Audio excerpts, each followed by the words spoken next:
So mum's still doing a mental retarded scam. And then they, see the women in mum's side, they do these scams and then put it back onto me. Let me just go with what New South Wales police have attached to my profile that's incorrect. I'm not adopted. You were told in 2015 when you assumed that I was adopted. And I'm not dying of AIDS. Okay? You were told this by me, but you have this insane notion that I'm adopted because you believe that my surname was Rackley and then I changed it to Fleming instead of just looking at mine and Amanda's birth certificate. So it's Justin Mark Fleming and Amanda Lee Fleming's my twin sister, and yeah, we're the ones that grew up riding horses, and our mother's Carol Ann Purdy and our father's Mark Ian Fleming, and they're married in 1977 and divorced in the 80s. Mark Rackley, the deadbeat nurse, that's the drug user. Everything involved in drugs is the Rackleys.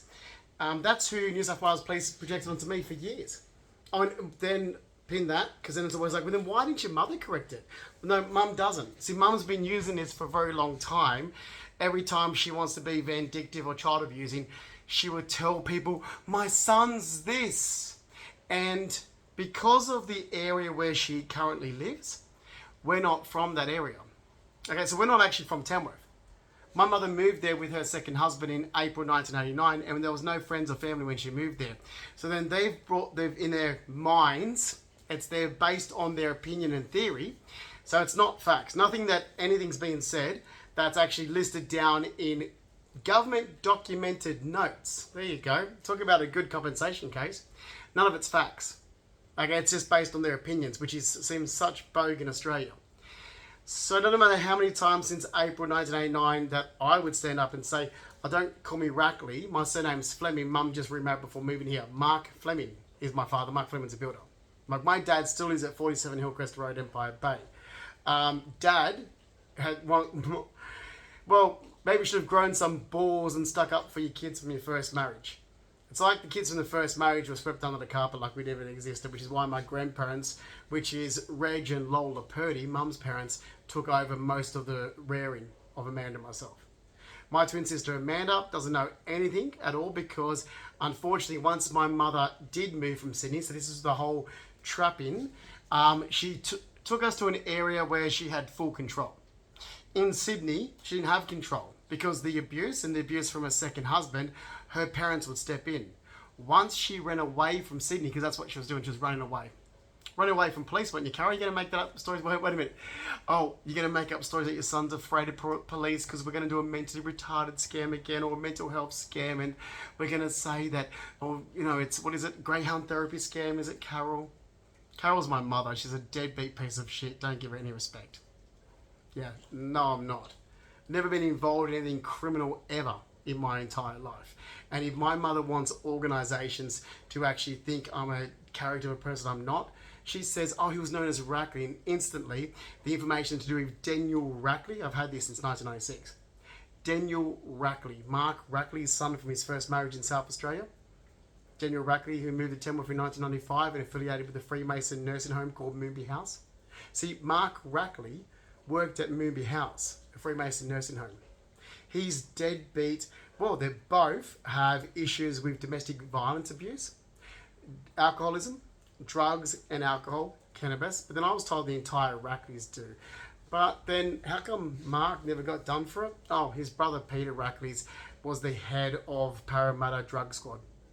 Talk about police corruption. So, you know, Peter and his wife Kerry Rackley, are they still in the suburbs of Sydney, like Seven Hills or somewhere? And then you've got, what's their kids' names? So Brooke and Aaron Rackley. Yeah. Always wondered why Mark Rackley never got done. I mean, Mum did divorce him in 1995, and I barely know the Rackleys. And I hate bringing their names into it because at least my step-uncle Peter was decent.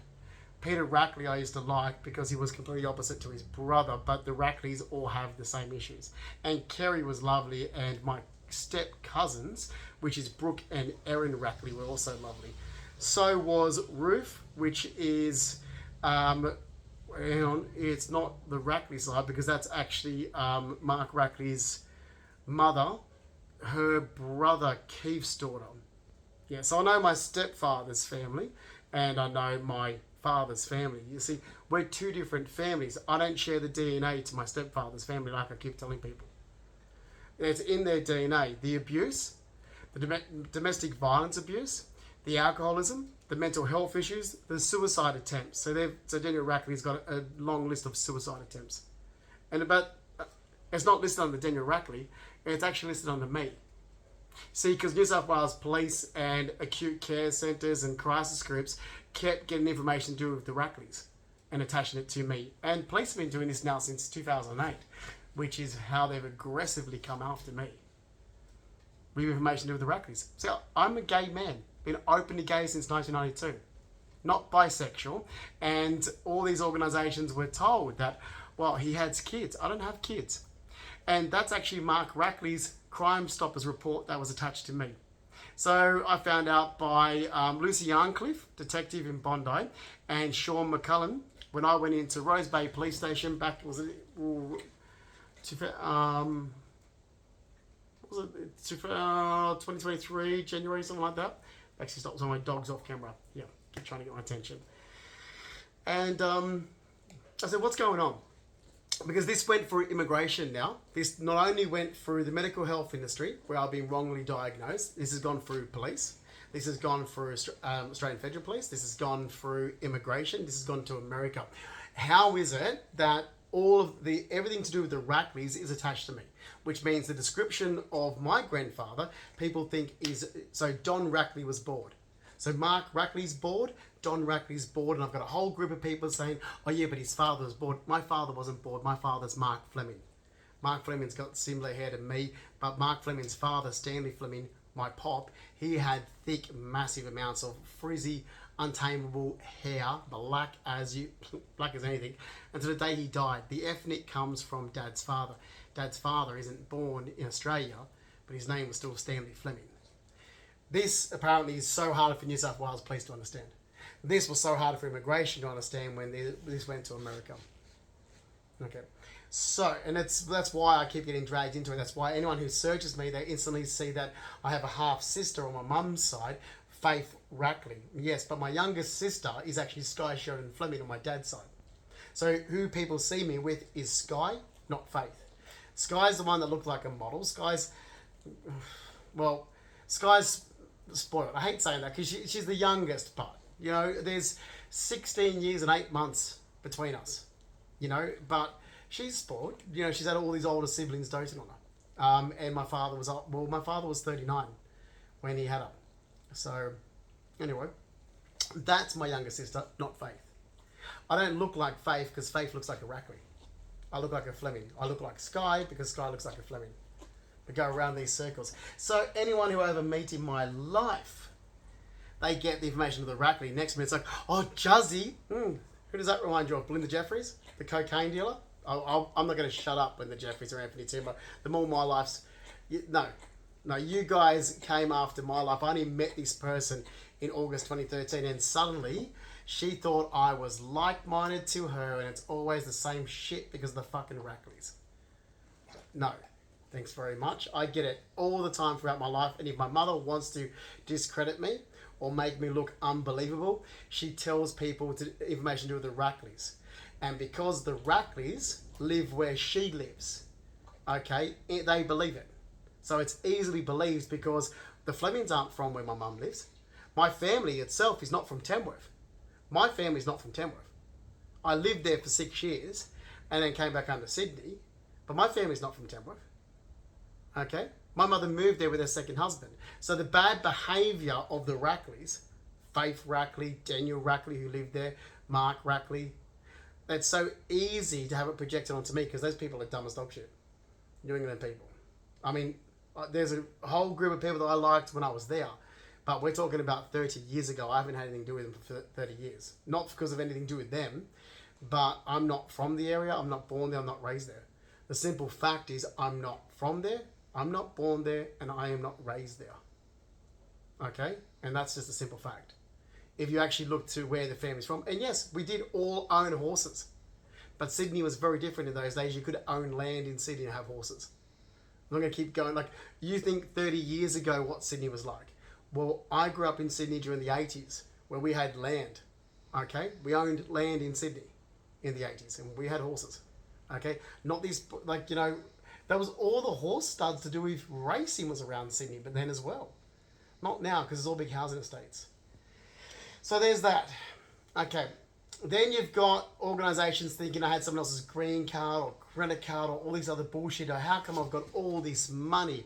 And I was apparently, allegedly off work, not working since 2007. When that's not true. I've only stopped work in 2020. Okay. Just because there's no taxes paid in Australia, but there's taxes paid to America. Like, there's been taxes paid to America since, what, 2014? I think. I have to check, actually. We've, Hewitt in America. Anyway, I don't have the green card now, so I don't care.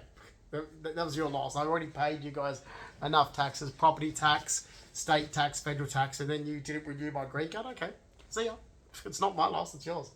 Because you got caught up with the Australian bullshit. I thought America was better than that. Honestly, I thought America was better than that, than to get caught up with Australian, like, false information. That seems to have all started since the dirty little abo cunt Brett Aikenhead in October 2015. So, while I'm talking about that, here is my permanent resident status photo. You can see that's me. Okay, what? Because my hair's... But your hair, that's my real hair. It's just chemically straightened.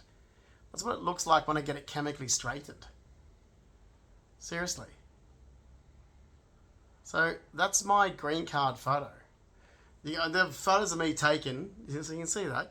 There's photos of me taken the day that I was having, like, I'm standing near my the big cabinet, the 1910, that big Edwardian mahogany cabinet, and you can see that's me.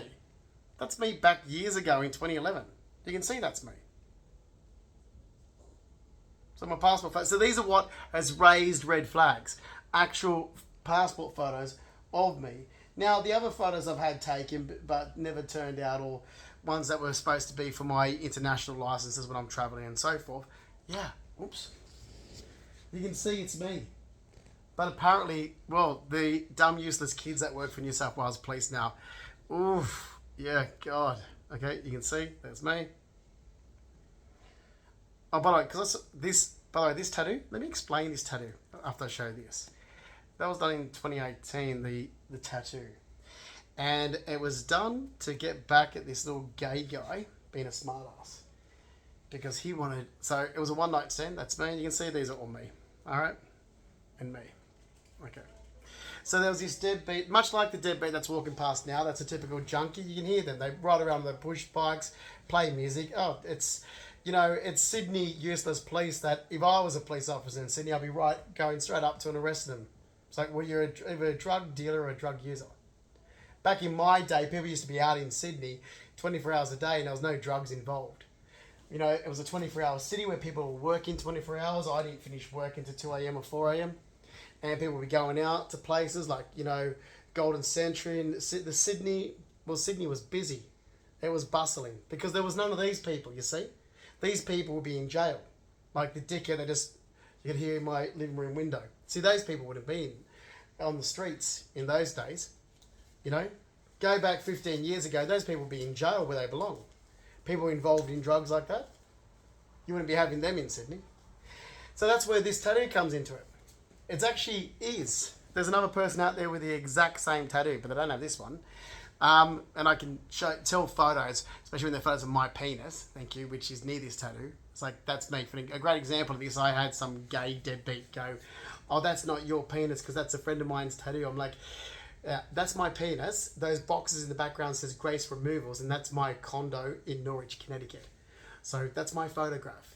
But the guy that you're talking about, Brendan, a little fucking deadbeat druggo, because I was getting harassed by deadbeat druggos since I was lied about in 2015, okay, and got dragged into a scheme. So I'm dragged into a scam. Massive scam. Okay, by organisations. Happy to say I've been dragged into a scam using false information about me for a scam. Must be a big one, because it's actually lasted 11 years. So in 2018, this deadbeat loser goes, he was a one-night stand, he goes, let's get matching tattoos. I thought, okay, what are you up to? Little friggin' druggo scammer. I was like, okay, let's do it. Let's go up to Max Tattoos and get it done by Peter up at Max. So I did. But I went first. Now that's not... See, I had a design to put here anyway, which I never actually had done. I was supposed to cover it up. And I thought, all right, King. I thought, okay, King's one of Mum's horses. It's also my dad's great grandmother's surname. So I thought I can use this because King's actually our surname in the family on dad's side. It's my grandmother's surname. Kate Elizabeth Keelan King is her name. I thought, okay, this is going to work. So I had this done first, and then I said to the guy, I said, okay, so now you've got to copy me. So I said, oh, you're copying me. So I was being a smart ass cunt. See, I got it done first, so I'm number one, and you're just copying me, Brendan. So I sat down and got it done first. I said, so you're just copying me. You guys, you dumb faggot ass cunts want to be smart asses? Yeah, watch me. See, I don't know Brett Aikenhead. I met him in April 2015, like I already said. My ex-partner is Giovanni Consalvo. I don't know his friend Peter Fry, but due to social media, apparently, I'm affiliated with these people. I don't know how it makes you dickheads look dumb as dog shit. I mean, I only met this Peter Fry deadbeat in 2016 because I've already explained that in other video posts. Not going to explain it again because you guys are deadbeats. Just like New South Wales Police, but then just like my mother, because you could be all sitting back going, but how can this happen on such a scale? Oh, it's simple. It's my mother. I had my BMW and everything that was all paid for through what I earned at Star Casino, my side jobs, which I can back up through bank statements. So all the expensive furniture I had, the expensive jewelry, clothing, the BMW, and well over 200,000 still sitting in the bank, all came from my salary package at Star Casino. My salary package was $47,730 a year. During that period of time, my rent was really low. I'm renting a massive, huge house on Cleveland Street in Surrey Hills, and that rent was like $300 a week back then, 20 years ago. Okay, so there's one salary. But my other salary was my side job in 2006 and 2007. I was working for Jeff in a tough and glass company. What I was doing for Jeff was just basically, I had to give him 2 days a week. He ran the tough and glass company out of his parents' place in Hunters Hill. So he would go out to the job sites and do everything that needed to be done first. So all the measuring, put the ordering in, all the foots, like so say it was a pool or balustrade, you had to put all these footings in that the glass would slide into. So I was only employed for the times that he needed 2 people to carry the glass in or to carry the mirror and put it into place. However, I still got $300 a day. But to keep the job, he wanted someone that could dedicate 2 days. So you couldn't find someone that, unless it was someone that wanted a part-time cash in hand job, which I did. So 2 days a week, $600 a week, $31,200 a year.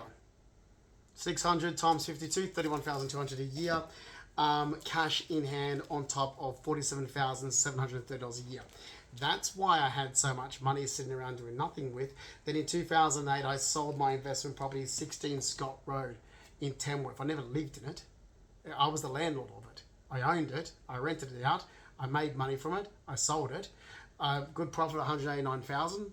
Sat in my bank account with other fixed term deposits, savings accounts, and so forth. So back right up to 2018, I still had a shitload of money, well over 200,000, sitting in the bank doing nothing with it. Not earning interest, doing nothing, just sitting there dormant, doing nothing with, to use when I moved to America. That's why I had so much money.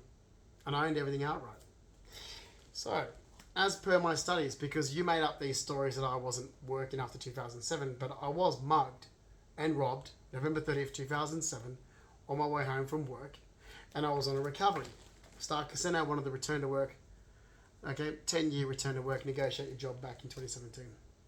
So in the meantime, I can't work as a VIP host. That was basically the only sort of, that, and you can't be working. You've got to be studying and doing work experience. I'm like, okay, fine. So I went straight back to my studies in design. Design, because I've studied Fine Arts Certificate in 1996 at TAFE College, Design Fundamentals in 1997, and I went and I studied Design Events Illustration Certificate 4 let me just put the camera down here because I might take everything out. Okay, here we go. At Emerald Design Centre in 2009. So I've still got, as you can see, I've still got all my notes from even patterning. See, I had to complete when it was the fashion design. So first year, even though I did fashion design already in 1997, this is the first time I did it with a design a wearable object. And so I've got all my, my work still. So you can see this with all the work that I've done. And I received the credit for my pass in design of wearable objects. Now this is what I wore on stage for my event design in 2009 at Emerald Design Centre. It's all my work. Okay, I've already done this and put this up. Okay, this is all my work. So things, what I learned. This is everything I learned in 2009. Okay, and completed work in 2009. Right, so you can see that. There's also set design there. This is all to do with set design and so forth. Okay, and then it goes on to chair design will be here. Chair design. So, okay, that's all here. All this work, it's all there. Okay, so this is what I was doing with my time. Okay, design. Design, design, design, design, design. And then in 2010, I decided to do interior decoration design. Cocoa Republic, okay, is where the class was run out of, but it was still part of Emmore Design Centre, TAFE College. Okay, there it is. Okay, here's the briefs that I was doing at Cocoa Republic, but it's still all part of Emmore Design Centre, TAFE College. So I got my pass with this to do with Emmore Design Centre, TAFE College. Now, if you have a look at this, this is my design signature. Okay, my document signature that I signed for my passport, driver's license, bank cards is different. Okay, it's different to my design. So I didn't want to put my document signature on my design works. So you see this throughout. However, what happened was I found out that my ex-partner Giovanni Craig Consalvo had been actually forging my actual document signature. So therefore, for a little while, and even on my current driver's license, I put my design signature down. So I do have two signatures that belong to me, two similar but however different signatures that actually belong to me. And I can be the judge of that, okay? That's what I can speak for myself, thanks. Now this is more information to do with other courses I've done at TAFE College and so forth. So design that I've done back in 97. And yeah, so there's plenty of evidence to back me up there. However, let me get this one out of the way. I was also doing furniture design for Steve Hatchett and Matry. Chili Pit. So,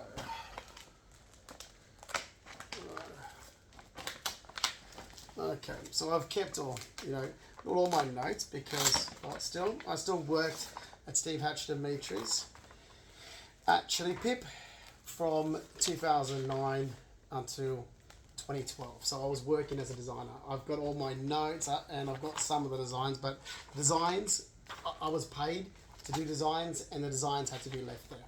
Okay, so I was getting paid to do designs for Chili Pip. So I've kept notes on the designs. So I actually did get paid, but I wrote it down to work experience. So from 2009 right into 2012, I was getting cash in hand and getting paid. Okay, that's just some notes there to do with it, that's all. But it's all kept as in backed up for evidence because, I'm not backing down. You're not going to lie about me and get away with it. Okay, so these were the stock standard designs, okay, on the floor. So basically, here's all the information. And when I did my designs, so here's all the stuff to do with Chili Pip, and when I did my designs, okay, these are the standard templates of sofas that Chili Pip had. So that's me writing it all down. Okay, this is all the details to do with Chili Pip and their stock standard. And then I would create one-off sofas and looked at the stock standard that they had and drew up designs and told the warehouse how to change the standard templates to fit my design, which is exactly what I did for Jamie Wright in 2010, and it went into her shoe shop in Double Bay in 2011. So I have worked as a designer, just not something great, not some great designer. That's what I did. That's my work that I have done because I wasn't off work at home like I keep telling people. I wasn't sitting at home one day. You made those stories up. And you didn't even get that information from me. No one to do with my work cover got that information from me. You got it from my partner. All information that was gathered since 2009 was not gathered from me.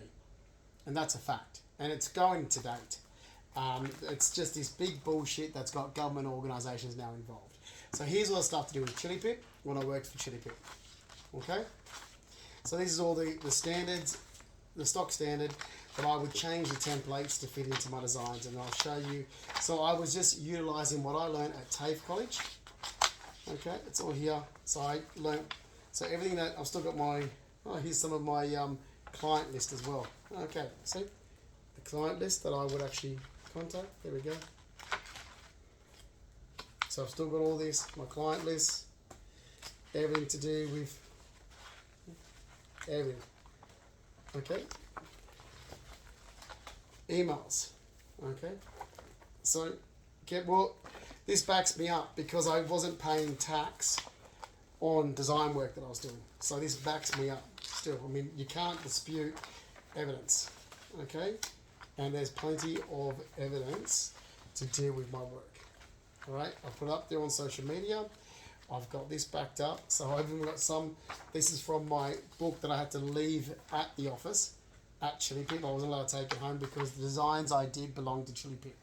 So you can see the 6th of November, 2010. So apparently so organisations have me being at home during dates I was never at home. Giovanni was in my place, not me. So organisations have me being in my apartment for whatever reason. I'm like, I wasn't there. Okay, you've been given information. It's like, but I wasn't there, and I can prove it. Like, okay, here's me working freelancing, and I've still got diary notes of the copies of my actual book. There's me freelancing. So you have information about me that's not true for a long time. So I can't be in two places at once. Either here I was working, and I was at home, and I wasn't. And this is going on for years. But don't worry, my mother does know about this. Instead of telling the truth, she wanted to go down her little path of scamming and lying because it suits her better. That's what my mum always does. That's why this shit happens to me. So I can back all this up. Okay, by the way, this is some of my work from printmaking, okay, from when I was studying, should I put that one there? I don't, unfortunately. All right. Fine arts. This here, okay, this is a poster I did around 1997. Okay, small arena. I've got the actual artwork somewhere. So this is just my basic other notes. This is my tattoo design on my right shoulder. This is just stuff that I've done. This is my photography work. This is stuff I've done through the years, art, design. So then we get to designs that I've actually done. So other designs I've done. So I kept doing designs. So this is what I used to do for Steve Hatch-Dimitri. So what you see here is what I used to do for Steve Hatch-Dimitri. I would draw up these designs, and then I would use the existing templates, which are here, look at my design and go, how can I create my design using his existing templates? So I'll go here, the existing templates, okay. For example, I'll go to design, like the Chesterfield design, and then be using like a Largo base. So I would actually do all this. So I'd be like, okay, so we can do, you know, a wing back, like a, you know, a wing back Chesterfield and Largo base and things like this. So it's all, that's what I did for years working for Steve Hatch-Dimitri. So it's all here. All the design work is here, and I've done it. Okay, but I'm no good. Like, this is years. I was supposed to go back and complete some study courses back in 2015 to enhance what I've done, so that way, you know, I could, you know, benefit my career. But for the last 11 years, I haven't been able to. There's some of the runs that I've started off doing for Jamie Wright. So that's Jamie Wright sofa, which is this one. Where is it? So Jamie Wright had a shoe shop in Double Bay. Here it is here. I've still got a copy of a receipt. So I designed that. This one. Yeah. So what there is people, groups and organisations just breaking that many laws in my life for 11 years. Not getting arrested, but I'm getting targeted. That's definitely called police corruption, man. Government corruption. You've got information that's not true about me attached to me. Dad did nothing because he's gutless. So these are just, I mean, some of these are just designs that I just did, like just sat down and, you know, we just scribbling down as every, you know, going back to it. But then, what else got in here? Oh, here's my Coca Republic design stuff too. So, you know, there's enough evidence that back up what I'm saying to be true. Okay, so here's the Cocoa Republic Design School, which is affiliated, so it was still, it's, see, there we go, TAFE. So, yep, you have a look at that, Cocoa Republic Design School. It used to be part of Enmore Design Centre, TAFE College. There you are. So it was another school part of TAFE where you could go off and do interior design. So I did interior design in 2010. So what I've actually stated to immigration and to organisations is the truth. And for the last, it's all my studies. But for the last 11 years, I've had my own family members, more my mother's side. They're up to their little scams again. So it's more my mother, Carol Ann Purdy, her sisters like Mary Mahowski, Robin Childs' daughter, Christy Childs. It's more them. Oh, they've got, they've got Colette Haywood in it, but then Giggling Colette, you know. I mean, they always put her up to stuff. It's the three Purdy women. So, the same old bullshit with their little scams. Yeah. I don't think it's going to wash, guys. Okay, because you've literally destroyed my life in the last 10 years with just basically lying about me. And it's because New South Wales Police since 2008 attached the Rackleys to me. And that's pretty much it. So, got a trauma matter. I mean, you want to talk about trauma? Massive amounts of trauma. What the Australia's government did is very traumatic to me. My dad's Mark Ian Fleming, a retired builder. Lovely guy, not involved in drugs or alcohol or anything like that. There's nothing like that in my family at all. No suicide attempts, no alcoholism, no drug use. None. No issues. No child abuse. Okay, but then you jump over to my mother's second husband, Mark Rackley. Domestic violence abuse. So there's no domestic violence abuse on the Fleming side. There's no domestic violence abuse, no child abuse, no alcoholism, no drug use. Okay, no mental health issues, no suicide issues, no depression. Jump over to mum's second husband's family, who I do not share DNA with. This is what's so important that medical practitioners don't get, because they keep going. So in the last 11 years, it's like, oh yes, but there's a history of. I'm like, well, there's a history of this with the Rackleys, yes. That's right. And they'll be like, jot it down to me. I'm like, I'm not related to the Rackleys, only through marriage. Like, it's my mum's second husband. So why have you now wrote down that there's a history of this to do with my family, but the Rackleys are not my family? And it's because my mother came to Sydney to mental health organisations and said, oh, Justin's known as Rackley, and starts making her little lies and scams up, because my mother knows you're not going to arrest her. You never have. You should have done it in the 90s. She does these scams, and she's got my sister who's got now Stockholm Syndrome. She's got her trapped. She's had her trapped for years. It's the whole, like I said, it's the whole scam of, you know, getting us away from our grandparents. And we had a support network in Sydney, so mum moved us with her new husband. So mum moved us with her child abusing, alcoholic, drug using, you know, mental health case, suicide, depression, psychopath, absolutely psychopath of a husband, Mark Rackley. As soon as she married him, she moved from Sydney. But she went to an area where we didn't know anyone. There's no background. She went there in April 1989. There's no background with my family in Tamworth at all. Now, you people might want to start accepting these facts, because those are the facts. You want to involve me in Tamworth? Why? There is no friends and no family background at all there before April 1989. I had a very good not small group of friends. I had a lot of friends there. She had a really good group of friends, and I was briefly there for a small amount of time. I wasn't there long, okay? 6 years. I was not in that area long at all. And I'm tagged into it. Let me tell you something else I got tagged into. In 1996, with deadbeats from Tamworth that would be like, oh, I heard Rackley did this, I heard Rackley did that. Yeah, me, Justin Fleming, never been seen hanging around bikie gang members. Okay, bikie gang member clubhouses or the Oasis Hotel. These people were talking about Mark and his son, Daniel Rackley. Daniel Rackley moved to Tamworth in 1995 and run amok in Tamworth. Got a good reputation for himself as being known in drugs and having issues and Well, in 1996, I saw him there on was it Peel Street or like it was somewhere.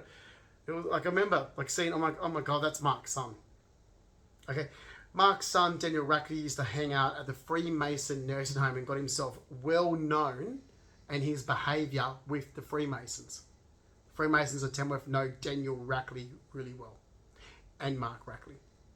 So if my mother ever wants to hurt her son from her first marriage, myself, Justin Fleming, she tells these people bullshit. When they know the behaviour of her second husband, Mark Rackley, and his son, so it's easy to discredit me. This has been going on now for that long, so we're talking about 30 years, so no. Okay? I'm not going to bite my tongue. See, in the past, it was brainwashing, it was browbeating me. Well, if you say anything, you're not going to be able to see Nan. You will hurt Nan if you say it. It was always this. It was blackmailing me. It was blackmailing me to keep my mouth shut because of my grandmother. Blackmailing me is what I was getting from my family. But if you open your mouth up, then you're just going to hurt Nan. Think of Nan. Think of Nan. Think of Nan. Think of me. Fuckwits. What about me? Thanks. I've just been lied about for that long. What about fucking me? Think of Nan. What about me? Because you're destroying my life, letting people get away with it. Old mum's got her little attention-seeking behaviour on again, has she? Okay, she's not getting enough attention because she's fucking ugly. She's a piece of shit and she's a liar.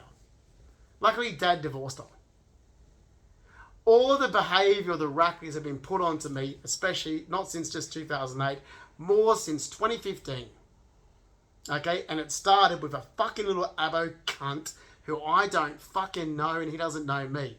I paid $2,000 for a dog off a dirty abo. Yeah, I've had sex with the guy. So what? I've had sex with other guys. Who cares? Having sex with a guy is just having sex with a guy when you're gay. It's not a big deal. Doesn't mean I'm with the person. My ex-partner is Giovanni Consalvo. You've got these dumb organisations making up stories saying, oh, Justin's never been single. I'm like, well, I've been single plenty of times in my life. I've lived by myself. I've never had someone live with me. Where's your information coming from? Because you're not getting it from me and you're acting with information that you've got from somewhere else. Who have I been in a relationship with? John Cabino. John Cabino lived at his mum's house in Greenwich. When I moved, and he only used to stay over my place even in St. Leonard's, when I was living in St. Leonard's. When I moved to Surrey Hills, he wasn't moving there. It was too far for him. But every time my family was staying, he came and stayed in Surrey Hills. The reason why he came and stayed in Surrey Hills is because my family was there. But there was nothing in the place that was his. There was not even a drawer with clothes in it for him. Nothing in the wardrobe, nothing. He brought a little, like this brown duffel bag he used to bring with him. Just a little brown leather sort of, and that was it. All his clothes for the weekend that my, mum and nan and sister was staying, he was there. Then he was back home at his mum's house. He didn't live with me. He was there on occasions, staying at my place. The first person that moved in with me into my place was Giovanni Consalvo. That's because he was moving out of a share house where he was homeless in Kensington. So he moved in with me. First person. And we barely saw each other. My mother's been making up stories to try and push her narrative and agenda. In the meantime, it's cost me over 200,000 assets, belongings, return to work, studies, health. Health's been really bad. Plus the green card to America. You better keep my fucking mother well away from any of you organisations. Don't start correcting your lies. You've got lies and scams. Okay? You just got all this information and none of it's true. I've got your social support working notes. Everything that you have isn't true. You were told by me, the person, to remove it and correct it. It's not true. You said no, that you gather information from whoever you get it from. I'm like, well, that's negligence. So unless you want me to keep suing St. Vincent's for negligence, I suggest you remove all the false information that you have on me and start by just getting information from me. Because all the organisations that have gathered information over the years didn't get it from me, and it's not true. And all it's done is prevented me from actually looking after health problems like, isn't this? Hear that rattling in my chest? I've had it for a year. A rattling in my chest for a year. Okay, so you've wrongly diagnosed me. You've caused negligence because I haven't been able to look after health problems, which is why my health has been so bad since 2015.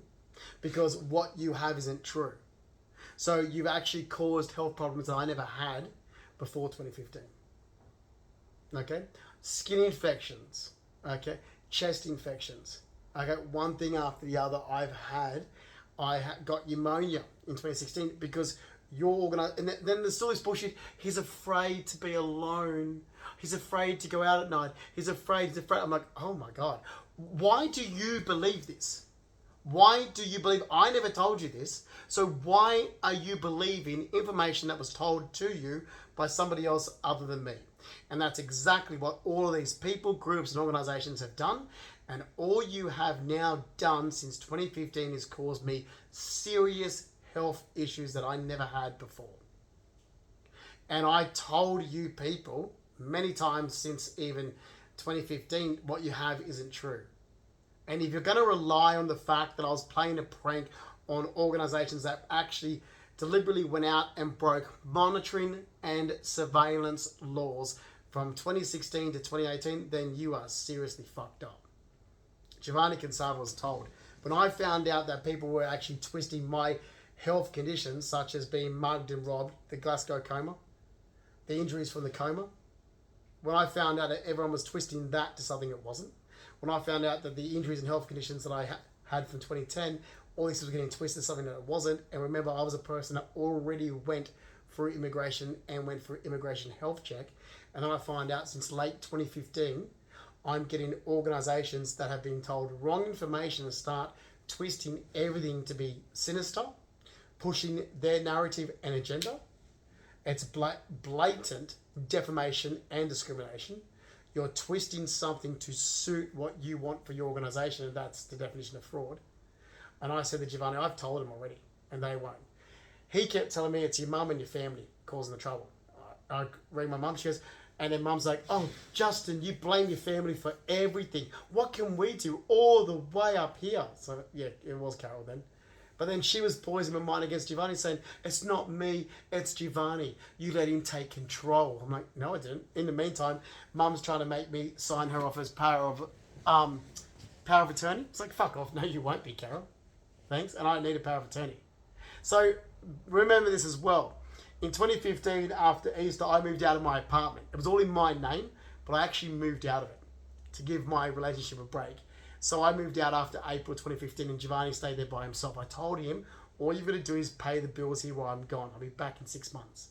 Came back in 6 months and he didn't pay anything. Left me in a big mess. Then got my mother involved with all this other bullshit. And mum's like, so where's the money gone from this other, like she's has a right to know. I'm like, well, I haven't touched the money for the sale of my house. Why? It's nothing to do with you. I said, I've still got over 200,000 in the bank. It's nothing to do with anyone. She goes, if you've got all this money in the bank, you could help Faith. I'm like, that's where it started from. So this mum found out how much money I had in the bank in 2015. I'll show you the bank statements, how much money I had, a lot of money. She started her scams. Oh, police won't arrest her. Police won't touch women. What the fuck's wrong with Australia? You should have arrested mum in the 90s. So then I started receiving letters to my place that said, sign here to make a power of attorney. I'm like, no. Okay. Then it was, Justin's dying of AIDS. No, I'm not. Okay. Then it was all this bullshit. It was like, we need to put him into, what was it? A living center, like to help, like something like, to help, he needs people to help him live and all this bullshit. It's like, no, mum's doing a scam. She wants the money I've got in the bank to give to Faith Rackley. It's my money. She was doing it since 2015. It's like, mum's doing a scam again. And I could hear my grandparents' voice, never tell your mum what money you've got in the bank. Doing this for years. Mum's done a scam, police attack me. This person does a scam, Stephanie DeSalis, Abigail Noyce. Mind Dog, yes, I did tell him to fuck off. Yeah. Okay, but Mind Dog had no right to ever get involved. Did not help my dog come back into Sydney. My dog's forms were the US. Okay, he was trained in America as a service dog. Minimum requirements was asthma, so I wasn't lying. He was legally allowed to fly as a US service dog from the US in the cabin with me into Australia. Okay, because American laws apply, which means you as a Mind Dog organization had no jurisdiction at all, and you were told by me you have no jurisdiction. The only thing you were asked to see if you could do is to prevent the quarantine. You couldn't do that, so you did nothing, Mind Dog. You did nothing. And you were told to fuck off. In 2017 with your behaviour, you've been told to fuck off several times. I don't agree with your organisation at all. Okay? And that's it. You've been told to fuck off. You fuck off. Belinda Jeffries got herself involved. Belinda Jeffries is only my hairdresser that I met in August 2013, but she likes to, these people want to form little drug using groups. So you got Belinda Jeffries is heavily involved in drugs. Anthony Toomey is heavily involved in drugs. Ush, their Russian cocaine dealer. Yeah. Well, I'm not gonna keep my mouth shut. Why? I've been keeping my mouth shut for too long. There's toxicology reports that prove I don't use drugs and I've got health problems. Chronic illness and physical health problems and so forth isn't drug use, but these people want to twist things. Oh, but he looks like that. Yeah, he's also on a shitload of medication. Like, there was a time when I had to change, which I've changed my migraine medication again, and some of the migraine medication, if you've ever been on strong migraine medication, it's horrible. So, oh, but he's like this. I'm like, yeah. There is never, like, even my entire medical team that's known me since my 20s is like, there's no evidence of ever having any illicit drug use. That's completely out of, like, they would sit there and be like, well, that's completely out of character for Justin if he's using illicit drugs. And based on evidence, there's no illicit drug use in his system. So, I've got no qualms. I mean, I don't need what you're peddling, you idiots. It doesn't, you see, this is where a group of people are so fucked up in the head. You think I'm like-minded, yet even though 11 years ago I said, no, I'm not, I disagree with your behaviour, and you're trying to affiliate me with people who I've only just met. Like, I mean, a great example is, when I was at Palms Friday a week ago, you'll see how I've always been over-friendly to people, and even Renato, who I was with, he goes, do you know those people? I'm like, no. He goes, oh, I just thought because you're saying goodbye. I'm like, that's who I am. I mean, you can even ask Kimberly Sito, where she's like, we had a New Year's Eve party at Justin's place in 2012, and he would just invite strangers up at the end of the night. I'm like, oh yeah. And even my ex would be like, you gotta stop doing that. This is why trouble happens. It's like, I'm just a friendly guy. So it looks like I know people and I don't. There's photos of me with people, I'm like, oh yeah, don't know them. So when did you meet them? That day. It's like, you guys look like you've known each other for ages. I'm like, yeah, no. No, that's just who I am as a person. I make people feel very welcome. I always have been that person, which is why this stuff happens. I mean, I'm walking up, I was walking up William Street the other day. I'm at the lights. Where was I going to? I was going to the city anyway. I was walking up William Street, and I can't think of her name, but anyway, one of the girls that I saw at Palms recognized her straight away. I was like, oh my God, hi, how are you? It's like, don't know her from a bar of soap. Just seen her out and said hello and had a chat with her. And that's who I am. So people are like, oh yeah, but you were here. It's like, I don't know these people at all. I just make people feel comfortable, which is why I was a really good host. Like, these people are absolutely complete strangers to me. Do not know them at all. Okay? And that is where idiots get it so wrong. It's like, well, I'm not like-minded. So, I've never been involved in drugs, which means I can piss over the entire drug syndicate in Sydney, which I probably have. It's like, but then you're the idiots. Who started this trouble in my life in 2015? Go find the people who started it and deal with them. This has nothing to do with me. Well, you just harassed my life because you thought I knew what Brett Aikenhead. What? Are you as dumb as my mother that can't do a timeline? April 2015. Like, here, let me do a whole timeline from a teenager with guys that I've met. Okay. Stephen Babbage met in 1997. Had nothing to do with it since 1998. He was a fucking weirdo. He was like my stepfather. Stephen Babbage was like almost 10 years older than me, where my own twin sister was petrified of him and petrified of getting abused by him. There you go. Okay. Spent a lot of time, to myself working. Didn't really have any, no dating guys, really. Dated Tim Payton for a little bit, but nothing serious, anything like that. Then, what was it? Nothing really until, met Sam Delati in August 2001. Didn't start dating him to the end of 2001. Before my grandfather Reg passed away in Concord Hospital in November 2002, I'd already left Sam. Then, like I said, I met Mark Henner in April 2002, but that's when I was at the Ginseng Bathhouse for my birthday, and had nothing to do with him since 2003 because I didn't like the people he hung around. That's true. So I couldn't stand the people he hung around. Then Joseph Menor, first date with Joseph Mena was the 1st of August. Why can I remember exact the date? It was his birthday. 1st of August in 2003. Like, I took him to Astrals. Right? That was our first date ever. And I realised I should have just taken him to North Parramaccas. Really not like-minded to me. Anyway, I left him in April to only dating, not a relationship. Anyway, it wasn't going anywhere. So April 2004. So that's not even a year. John Cabino, beginning of 2005. Left him in 2008.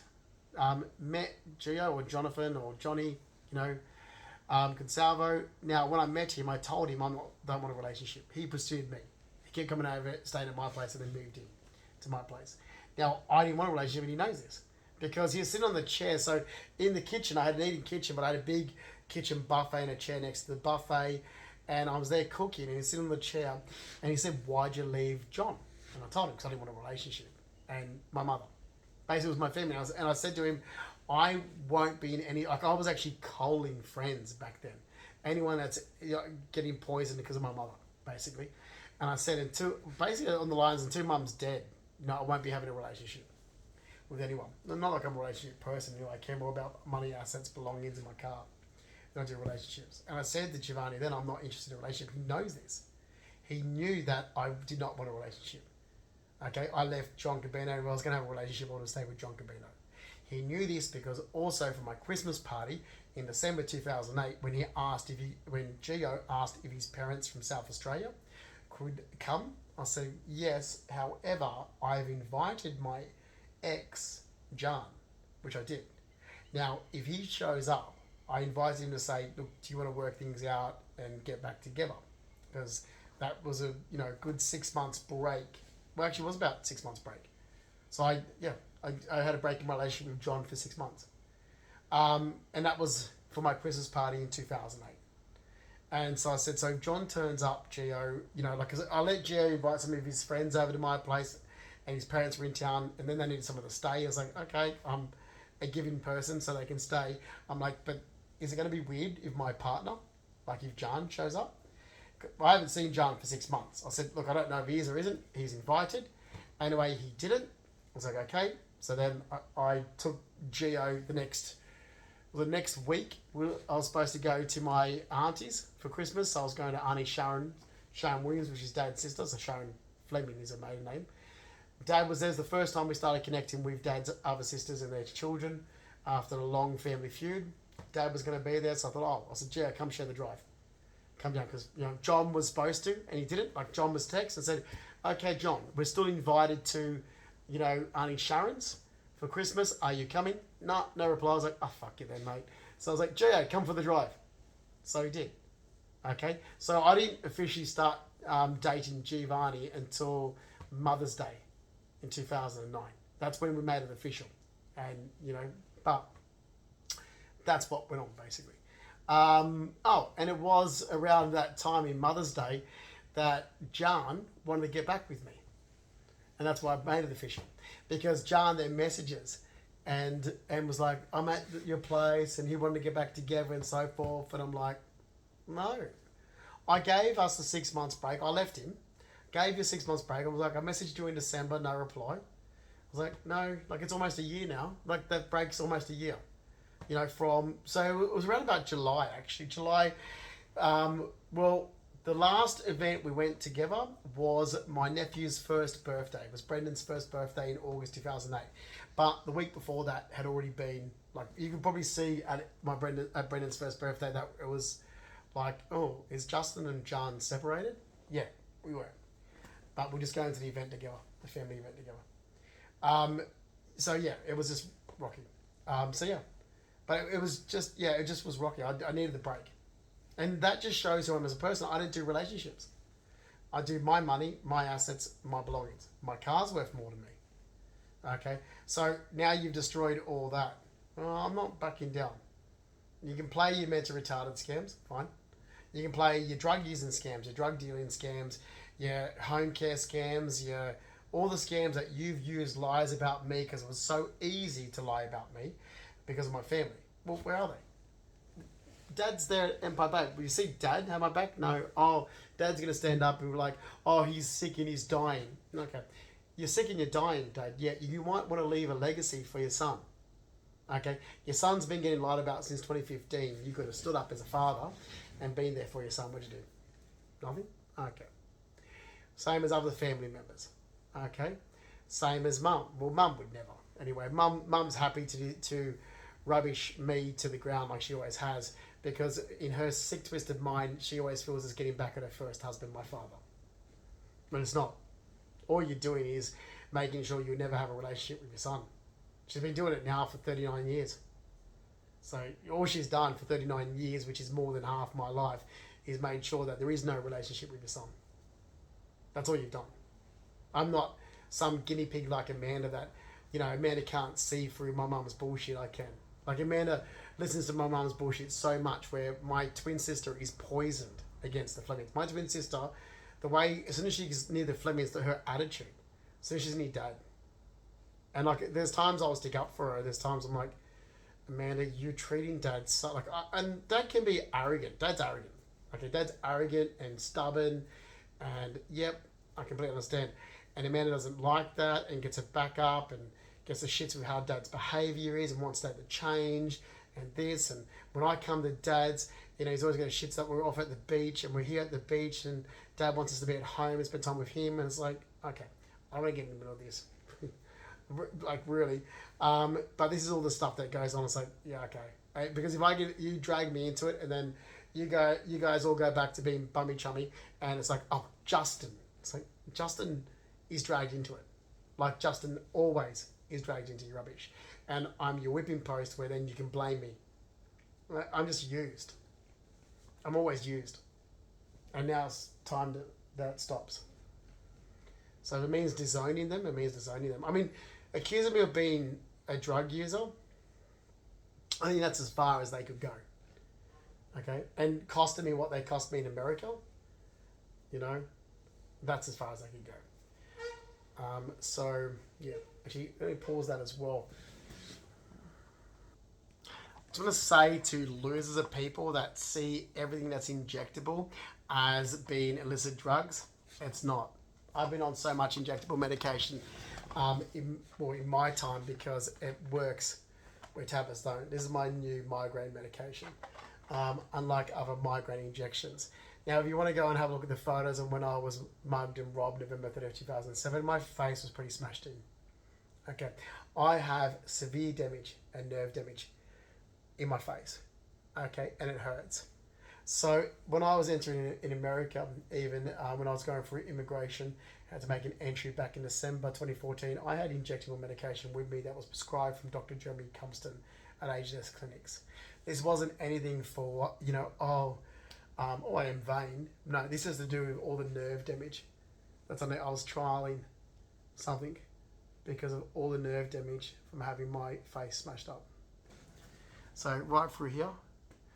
And there's times when I take photos, I'm like, oh, no, I can notice. I can notice. I can notice the difference in structure from this side of my face to this side of my face. It's through here. From here, you can see from here to here, because this side of my face was badly damaged. Right here. This whole area, it was pretty much caved in. I can notice it. You might not be able to, but I can look at myself and be traumatized every single day. What happened to those Aboriginals that mugged and robbed me and bashed me on my way home from work? Nothing. Of course not. Because they're Aboriginal junkies and New South Wales Police doesn't do their job, as going after people like they should. Too scared to go after Abos. Too scared to actually do their job. They would rather actually single someone out, and go after a person that's done nothing wrong, like myself, because it's easy. Revenue raising. Oh, at least we're ticking things off. Or wait, they made a mistake and attached the Rackleys to me. Did they, as a government organisation, admit that they were wrong, take responsibility, take ownership, and look at the damage that they've caused me by doing that? Nah, of course not. They just hindered my life even further. Someone living with disability.